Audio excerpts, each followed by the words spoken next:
What are the top three things that you see great salespeople doing? I think we all have our own. Today we're going to be talking about one sales leader's top three, and you can't really disagree with them. You may have different ones. You may have different values to each. But I think it's great to hear other people's perspective because when you do, you start to focus in on what matters and then set your own priorities and find your top three in your industry that really will help you differentiate yourself from everybody else, and especially your competitors. Because you really only have to beat everybody else in sales. That's all. Sounds simple, doesn't it? But before we get into it, I want to make sure you're checking out Co-Video. Video email's the way to kill it this year. And I think everyone who's tried it knows that being able to share your screen, have people see you, be able to connect with somebody else will really help. Also, listen to the end. I'll give everybody an update on the courses and the success that we're having. Had somebody this week start a conversation with a CEO of a major airline really fast and then get referred to the right person. All with the system. Start the conversation, get the meeting. Does it happen every time? No, nothing does in sales. But wouldn't it be nice if it happened once, maybe? That's it. I'll fill you in on the courses and what they're containing. We've got the one-on-ones that are just cooking it, a lot of case studies. Everything's recorded and put back into the course. Here we go with the interview, the top three. Hey, Brian, welcome to the show. As a way of getting started, give us a little background on yourself. Hey, thanks for having me, Brian. I appreciate it. So, yeah, I spent 23 years in the high tech industry. I've been in some of the bigger companies like an EMC and an HP and some of those guys, but also then got into software and software startups and cybersecurity. And I even spent about a little over 11 years in the system integrator space. So Foresight and some of those other ones where genuinely not just a VAR, high-end services, building and moving data centers, that kind of stuff. So I had I even was a customer for a little while. I was at US Airways way back in the day. Wow. As an IT manager. So when I got out of the military, so, I've had it's been a fun career and I've learned a lot. Yeah. I like that, going from a customer to the vendor side. That's really powerful. I found that very successful, as well as going from like the pre-sales engineer to the sales guy. Because I was actually one of EMC's first technical account managers, TAMs, they called them way back in the day. So, and then I went over to the dark side and became an enterprise account executive. And now I'm a recovering software sales executive, is the way I tell people. So cool. So. Hey, you had three major elements of what you feel makes a salesperson great. Would you like to go through those? That'd be great. Yeah. So, I spent most of my time in enterprise sales. So the really bigger accounts, right? So I don't have necessarily the best formula for somebody that's just starting out. But for somebody that's been around for a while, I think the first thing is a hunter mentality, even in the large accounts, right? Because some of the biggest accounts are really almost like 10 different accounts, right? You got to hit different streams. And if you're handling those kind of accounts, you're juggling different streams in different groups, and you're almost playing traffic cop. I can't tell you how many times I introduce people to people within their own company they never met before, right? So I think that hunter mentality, being able to qualify quickly as part of that hunter mentality, and then having some form of good education, whether it's, I know MedPick and command and message is the buzzwords of the day, but it used to be Miller Heiman back in our day, right? It used to be Sandler. It used to be, it was I don't really care what it is, as long as you have a methodology that you go through for qualifying, understanding your value versus others. What are the negative consequences? Because one of the biggest things we ran into in software especially was do nothing. Your biggest competition was the customer doing nothing. So I think that number three, and I'll do them in my opinion of kind of tangibles, like things that that's teachable, like you can train people on that, to the points where in my like I said, 23 years, there gets to be certain things that are just intangibles that are really tough to teach. So that was my first one, if you will, if that makes sense. Yeah, it does. I mean, being proactive when what you call hunting, and I think too many people, they get a big account or they get a good pipeline, they kind of react to what's going on and stick with one person. I'm sure you've seen that. Absolutely. right? And if that person flakes or changes their mind or moves on, you're hosed. You haven't gone through the organization.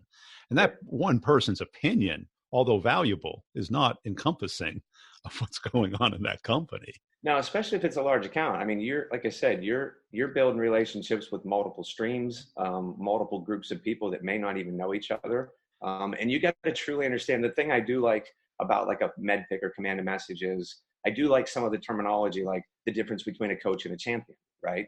And what's an economic buyer, and what do those different things mean? But that moves me into my second bullet, which is and I think this is a lost art. And one of my frustrations, and probably one of the reasons, along with some medical issues, of why I'm kind of leaving this industry is I think the lost art is remembering that this is people. And the best salespeople I've ever met, including, frankly, yours truly, some of my best friends to this day were customers of mine 23 years ago because they're people. And you treated them like people, and you created real relationships, and you took the time to understand their business and then understand their needs. And then you applied your solution to it with what are the negative consequences? What are the big business problems? What are, all those funny terms that we use, but they meant something to you, and you applied it to what they needed in their business and them personally. And I think that's a huge lost art anymore. We spend 70% of our time talking to each other on forecast. Your videos are hysterical because they're so stinking true, right? So I was that sales manager on those phone calls. I'm like, how many times do I have to tell you the same thing, right? In 5 different areas, you know what I mean? So, and we ended up spending 70% of our time with each other versus with the customers, getting to know them. So I think that's number 2, and it's a bit of a lost art. I'll argue, though, it's still the second most important attribute that I've seen.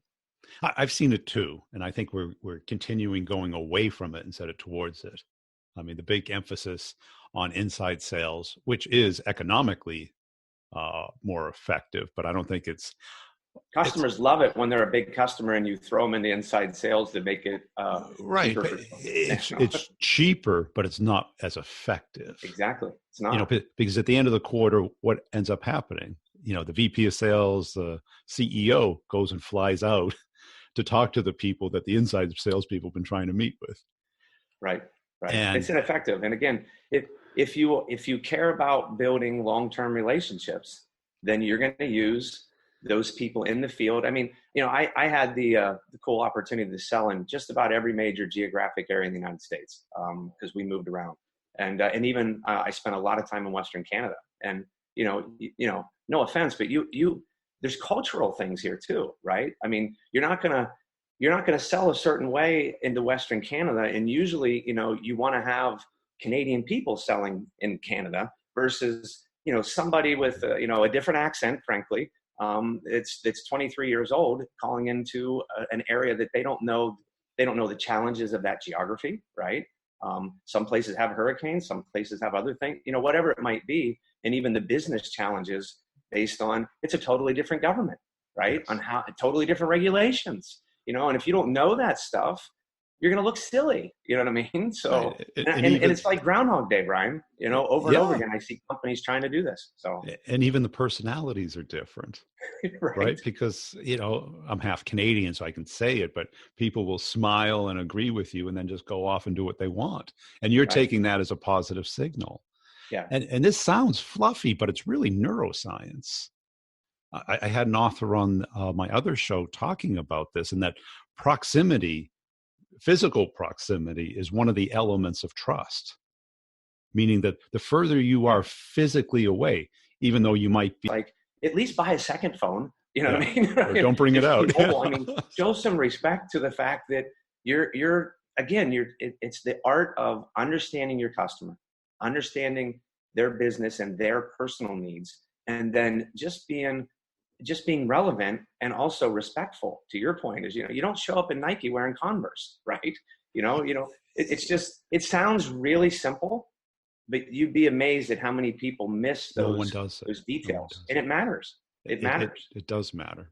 And I think we're trained not to do it. I think we're trained about, what do we do? How does it work? How does it compare against some competitors? And then how much does it cost?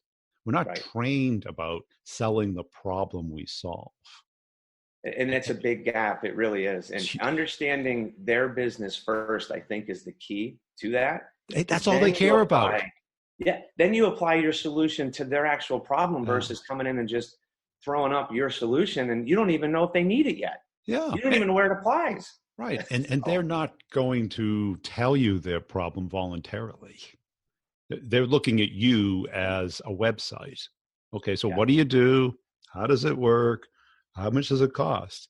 And you want to be a website? Because guess what they do? They go to the next website. Exactly. If you want to stay engaged with them, you've got to get deep. Absolutely. Hey, I looked at your 10K and I saw on Twitter you guys just acquired a new company where you're going to be ingesting facial recognition. And wow, from a cybersecurity standpoint, what are you guys going to do with that? Yeah. That's how you start a meeting, right? Yeah. Not, well, here's what we do. We do model. cyber, you just went to your song and dance and, their eyes are rolling back in the head and you're still talking, you know what I mean? Instead of asking and listening. So, and again, I think it's a lost art, or at least I started to see is the focus from executive management was not honing these type of skills. Right. Not well. It was, and again, I like MedPick and command and message and those things, but that's all it was. And then forecast. And when's this coming in? And, that's order administration. That is not sales leadership. Yeah. And that's an ops job. That's not a sales leadership job. Yeah. And sales enablement, which I still haven't figured out what the heck that even means, frankly. Well, it's to teach people how to talk about us and what we do. Right. Well, and see, I like that from like I said, I am a student of like command and message. I did like that where they came in and understand what we did. Yeah. And then figured out our industry and then figured out what it is that we do that is, differentiators, right? Unique differentiators. And then why is it valuable? Like, is there a big problem? And what is that big business problem? And how are you going to not only solve that, but do it quicker, better, faster, easier? Easier became, especially in the software world, easier became one of the top buttons, believe it or not, than even functionality. Of course. If it's 80% there and it's easy, we'll take that over 100% there and complicate it. Right. Yeah. I mean, look over and over again. Apple's made the biggest business in the world over easy and just works. Yep. Right. Yep. The camera's not as good, this, that.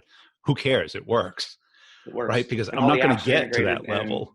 Yeah. I mean, I always said, if you can marry a great sales company with a great engineering company, you got Apple back in the day, right? Yeah. That's who did it right both ways. So, and then there's one last one and I've spent a long time, and actually the last company I was at, we sat in a room for 2 days.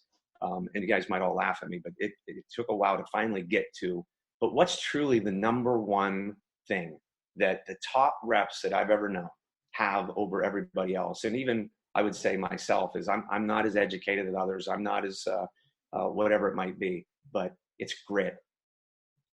4-letter word, grit. And what grit is the ability to self-motivate, self-drive. It doesn't mean spamming the customer with emails and stuff like that, and you're just relentless. You know what I mean? I mean relentless in a way that you are so well educated on the space that you're in. You're so well educated on your differentiators, and you're so relentless on genuinely making relationships that last and long. And you just have a grit to you that when most people are ready to give up, you're just getting started. Yeah. And that's self-driven. No manager is going to drive you and turn you into a gritty person, right? If you don't want to. It comes from life experiences. It comes from, I honestly don't know where it comes from, Brian, but you know it when you see it. Well, I think either have it or you don't. And that's been pretty consistent, because I think it comes from overcoming adversity. Yeah. At some point in your life, or having such a desire for something, or the desire for something bad not to happen. Yeah. Fear is a tough motivator. Believe me, in the military, they use fear a lot, and it works. Right. And military, it's all about that, right? Because what do? They strip away your identity, and they put a regiment in. Yep. And you know exactly what's good and bad. Yeah. There's Yeah. no And gray believe me, area. you're going to have grit and drive when you're out in the battlefield and it's life or death. And that's where I'm totally biased towards veterans, and everybody knows that. Anybody that knows me knows that. But the reason is because of that grittiness, that ability to overcome crazy adversity and keep driving forward and finding ways in a positive manner to put a team around yourself that understands where you're headed and follow you. And that's the other thing is most great salespeople have an incredible team around them. They're not doing this alone. It's not possible to tackle some of these large enterprise accounts all by yourself, no matter who you are. And I think the military is an excellent background. I had somebody on the show who helps people transition from military into sales. Yeah. And because teamwork, mission oriented, and coachability is too soft a word for what Yeah. Yep. Because if you have those three things, people, you can learn enthusiasm, you can learn any business problem, right? I mean, how long can it take for you to be able to build up a half-hour conversation? And you don't even have to say anything. All you have to do is come up with 10 good questions. That's exactly right. Is understanding their business and apply the questions to their business. Because all too often I've seen people walk in with generic questions, and I'm like, this is a telco. It's not. Right. This is not a retail, right? Those are two very different businesses, and you need to understand the difference between how a media and entertainment company consumes and uses data versus somebody who just does over the counter B2C sales, right? It's very, very different. And you need to understand that. Yeah. And like a therapist or a doctor, when you find what they care about, it's like, hold on, put your seatbelt on. You're in for another hour and a half of them telling you what the issues are. And hopefully one of them overlaps with what you do. But that's the power of selling. And I think that's where the great people that I witnessed walked in with somewhat of an agenda. And most of them would even write it down and follow it, like right on the side there, and kind of follow it. But they were able to flex if the customer all of a sudden said, that's not as big of a deal, but I tell you what, that thing you mentioned about the facial recognition, that's a massive problem for us.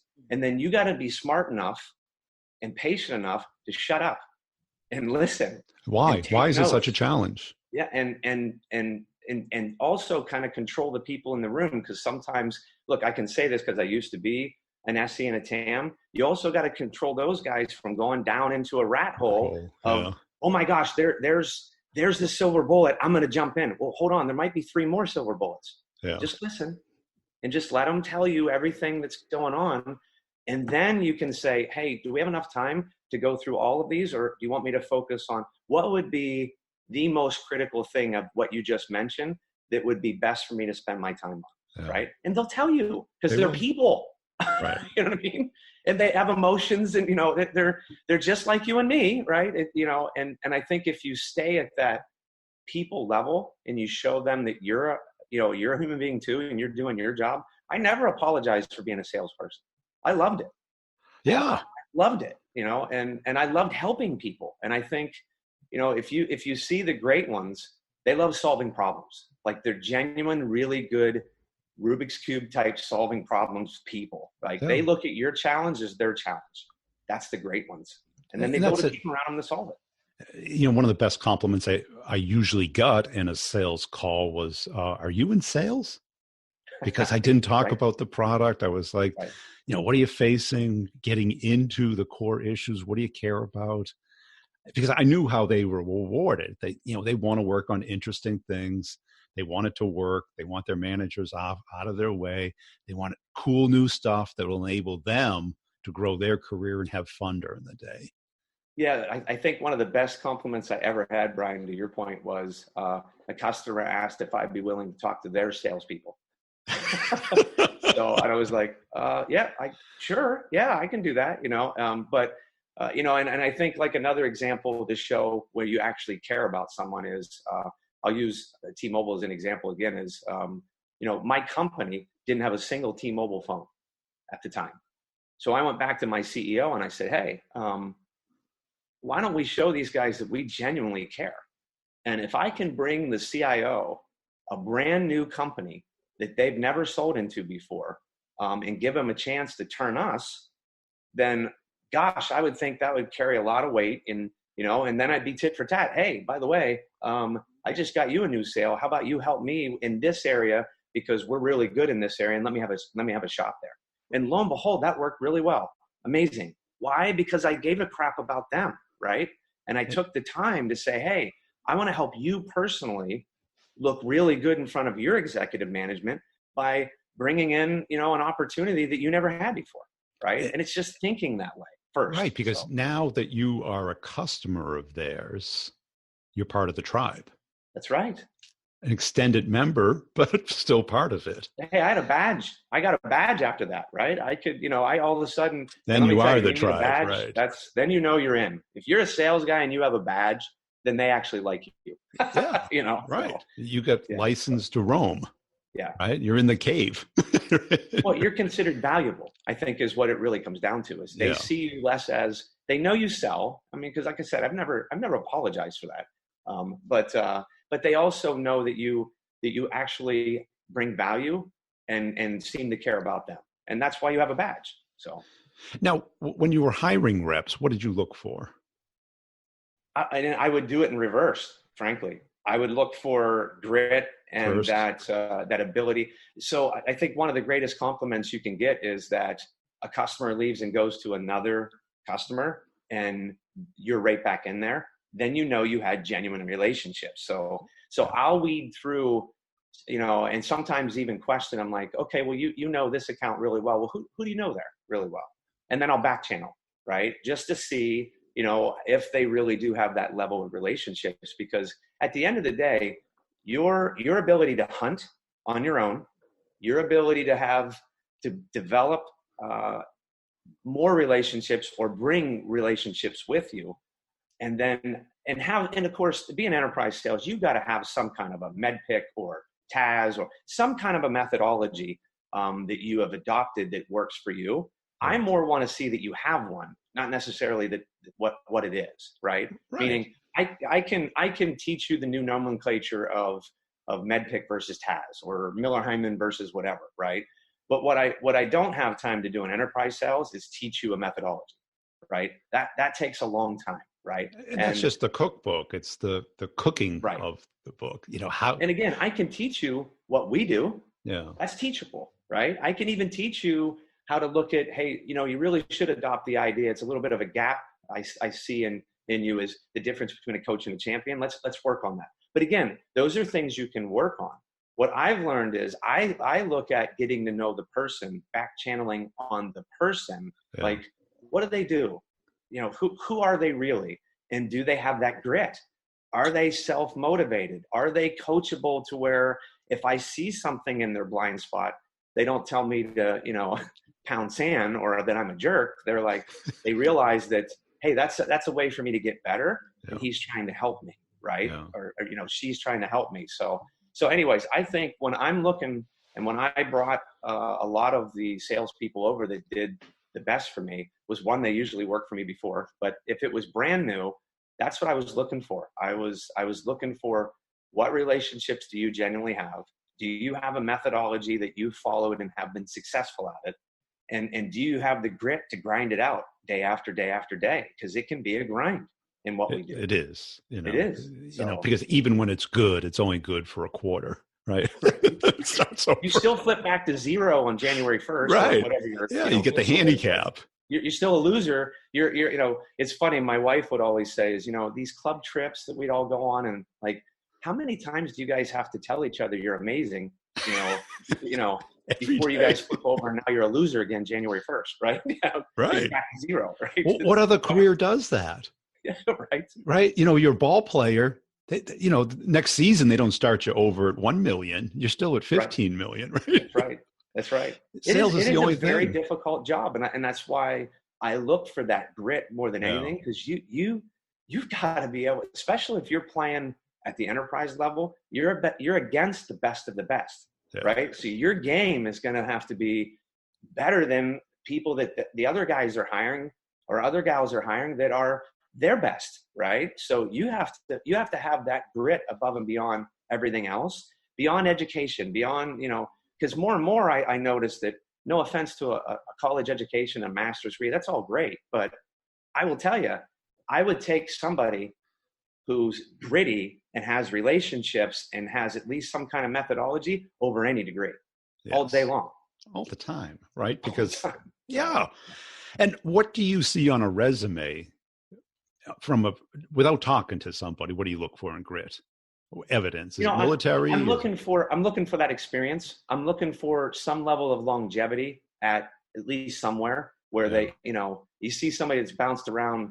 Look, bouncing around in the software world is not unusual, right? You're there 2 or 3 years. That's normal, right? That's normal. But if you bounced around 6, 7 times with only a year, it almost looks like you got past your draw and then you weren't making any money. And so you left before they fired you or you got fired. So I'm looking for stuff like that, patterns, if you will. Have you been to a bigger company where you've probably been trained really well? Like, back in the early days at EMC, you can say what you want about that company. When I was there, they were phenomenal, unbelievable company. It was a machine. Yeah. We were a machine and we were trained really well. And it wasn't just theoretical. It was bringing in, Mr. Heineman, and we're gonna have and bring in 6 CIOs, and we're gonna see how you do. Right? It was hard. Don't get me wrong. But so I'm also looking for, do you have some level of fundamental training where you understand sales process and and what forecasting is? You don't forecast on hope. You're actually you're on requirement. The girl in the mirror. Yeah. On quota. Yeah. Right. Yeah. So I do look for that stuff. And then I do look for ancillary stuff. Like, what do you do in your spare time? Who are you as a human being? Right. Yeah. And a lot of times you can't necessarily find it in the resume, but I'll dig it out in an interview. Right. And that'll be, I have a series of questions I've always used when I'm hiring people. And the ones that I hold more weight on that people probably never knew was the ones that were a little bit more personal, because I'm trying to figure out what makes you tick. Right. I'm trying to figure out, are you self-motivated? Do you have that grit? Are you coachable? Are you potentially, a poison to the company because you might be good, but you burn the place down around you, right? So I'm looking for those kind of things. Do you fit into a team environment? Are you a team player? And can you even maybe be a leader for me to help some of the people that are up and coming? Is what I'm constantly looking for. If that makes sense. And have you ever seen an A player that didn't have that grit? No, not one. Right. That's why I go back to it every time. I'm like, the other stuff is potentially coachable. It's the intangibles that are really different. I can't coach a bad person. I can't coach somebody who's mean, or somebody who doesn't give a crap about people. Like that's really tough to change that. Like you said, that neuroscience, I can't crawl inside your head and rewire you. Only they can do it. You can point it out. You can teach them how, but they have to do it. That's a lot of time and effort. And when I was managing 8 to 10 people at any given time, to spend that much time trying to rewire someone's brain, it's not effective. Right. Yeah. So that's why I go back to that over and over again. I'm like, look, the tangibles are teachable, but you being a good person or having, the ability to lead a team and give a crap about the customer, build real relationships, understand their business, and then have that grit to grind it out day in and day out. That's tough to teach, Brian. It's really tough. It is very hard. So, hey, this has been a great conversation. Where can people go to connect with you and follow you? I'm on LinkedIn right now. I still have, like I said, I'm doing a little bit of a different thing now. I'm running a nonprofit that's near and dear to my heart where we bless veterans. My wife and I are both veterans. But I am going to be looking to do a podcast here come this summer with my daughter. And its title is the most crazy things that ever happened in sales tech history. And with my daughter commentating, we've done it a couple of times. It's pretty stinking funny. And it's like you, it's real stories, right? It's true stories of 23 years. And I'm going to have guests that come on that are, CIOs and CFOs and tell their side of the story too. But, so, look for that coming this summer, but for right now, you can follow me on LinkedIn and check me out there and see what I'm doing with the Home with Heroes. But stay tuned for me and my daughter to be on camera and try to be as cool as what you're doing. That resilience, that keeps coming up, and I think we misinterpret it sometimes, and we call it just hard work. But hard work and resilience are two very different things, and sometimes polar opposites, because you can work really hard at the easy stuff, at the busy stuff, at the over prospecting to people who don't buy, who don't have a match for what you need, where that judgment becomes so critical of knowing what to spend your time on, what to work hard on. But then all of a sudden that hardworking person gets a little bit of resistance, and it's not me, not my fault. It's the economy. It's the technology. It's the product. It's the territory. And I think that resilience is hard to maintain long term. Trust me, I've seen it melt in people later in their careers. And because I think it's a trough. Either people face it that first year and never able to get through, or they get through and they build enough momentum, and then all of a sudden they feel that they should get something for their longevity, for their tenure, for their years in service, and no customer cares. They don't care if you've been selling for 3 hours or 30 years. All they care about is what you're going to do for them. And they also feel very comfortable treating salespeople very poorly. So having resilience through that, to understand that it's not personal, that it doesn't matter, that it's all going to go away in a few minutes to a few days, and that we have to just get back up and head out again, and to be able to take it. But a lot of people, they get tired of it, and they don't want to do some of the things that we need to do, the traveling, the talking to a lot of people that you don't like to talk to, putting up with a lot of people's crap that you don't think you should have to. You have to do what it takes to get the job done. And that's what sales and resilience, like some people call it grit, determination, it really does differentiate a lot of people. I can't tell you the number of times, certainly early in my career, where 2, 3, 4 tries to get through a course, to get through to get something to work. In software engineering, where I got my start, it's like that's all it is. And I think it was easier to take it from a machine, because at first you say, oh, the machine's wrong. People really say that. And, 1 out of 1,000 times the machine is wrong. Usually it's us. What we did is wrong, the way we did it. And we have to figure it out. We have to be a detective and pull it apart. And that resilience, I think the first key is to own it, to assume that it is our fault. Not in that, oh, we're a bad person, but in that we should look at what happened and how to fix it, instead of assuming it's somebody else and something else. Because if we assume it is outside of us, we're not going to work on us. The only thing we have control over is us. We have influence over others, our manager, our company, our territory, our customers. We have influence, but we don't have control. We have control over us. We may not admit it. We may not own it. We may not take charge of it, but that's where the power is. And that switch that once in a while you'll see a rep that owns it, that takes responsibility, that puts a plan in place to correct it and to build their system instead of working on gimmicks. Too many times I see gimmicks on LinkedIn all the time. And I put tips and gimmicks out there too, but I don't make it the key. They're elements of your system. They are not the thing that will make you successful. They will help you typically when your car's in a ditch. What you really want is a system for it not to get there. Everyone loves when I put a tip out that helps them get the car out of the ditch, or will signal if the car is even salvageable. They love it because I know that they got deals that are in the ditch. But if I try and talk to them about how to prevent it, they're like, I'll wait till it's in the ditch. That person I never interview. I would never hire, because we'll spend our days, our weeks, our months trying to get these deals out of the ditch.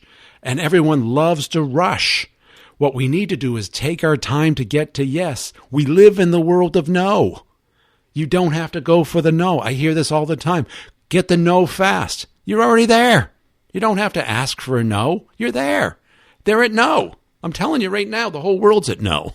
What we have to do is find somebody who's like open to get them to a yes, to build up from curious to interest, interest to commitment, to take action. That's what we need to do. And that's what I teach in my courses. Start the conversation, get the meeting. It's a systematic, scientifically proven way of how to get people to talk. Is it selling? Well, if you can't sell unless someone's talking and someone's listening, or both. And so you have to start there. You're not going to start by just calling and enticing. Those days, they're waning, and I think they're pretty much done. Today, we have to converse with people. We have to engage in a conversation about them. Oh, no. There's the flaw, Burns. Can't it be about me? Well, we can try it about you, but that's not enough. So what we need to do is understand the game that we're playing and get better at it. To have a system, not just a list of gimmicks or tricks and tips, which are all part of our system, but not the whole system. We got to understand where we are and prevent so many of those things from getting stuck. Because in the B2B sale, the natural event is for it to get stuck and not happen. It's unnatural for it to happen. And if you probably noticed, it takes a lot of unnatural things to get the deals done. So go to b2brevenue.com, hit the training tab, take a look at the courses. There's my calendar link there. You like to talk them over? Let's get on the phone. Spend 15 minutes. Tell me what you're up against, where you'd like to go with your career, and we'll get you hooked up. We'll get you in. We'll get a system put in place so that every year is going to be your year. What do you think about that? Hey, have you checked out pipedrive.com yet? You get 60 days free with the Brutal Truth coupon code. Also, I got 2 other podcasts. Sales, Brutally Honest, Sales Questions, Brutally Honest Answers, and the B2B Revenue Leadership Show. Also, I put all this stuff up on YouTube with my funny videos. If you're looking for a little sales humor, just search on YouTube for Maverick Method, all one word. That's the name of the channel, and you can see them there.